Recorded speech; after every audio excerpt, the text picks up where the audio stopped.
سلامونه دوستانو، زما نوم کادرشاه همدي دی. د اډوب فوټوشاپ سیسي 2019 پښتو کورس شپږ 50مې ویډیو ته مو ښه راغلاست وایم. په تېره 50مه ویډیو کې دوستانو موږ په لایر کې پر لینک لایر، دغه رنګه سلیکټ لینک لایر، مرج لایرز، مرج ویزیبل، فلټن ایمیج پر دې باندې کار وکړئ. نن ورځ دوستانو میټینګ وایو.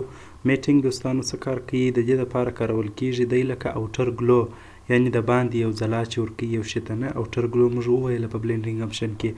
نو دی دغه رقم کار کوي، خو داسې ډېر د دې کار زموږ سره نه معلومیږي چې دی ډېر، یعنی مطلب ډېر تاثیرات په فوټوشاپ کې دی نه لري چې مثلا سم معلوم سي. زه راځم دلته په دې ځای کې د دې څخه کول پیسته کوم او بیا راځم دلته. اوس وګورئ دی اتومات کار شروع کوي. کله چې کار شروع کوي زه راځم ورته وایم چې ریموو بلک میټ.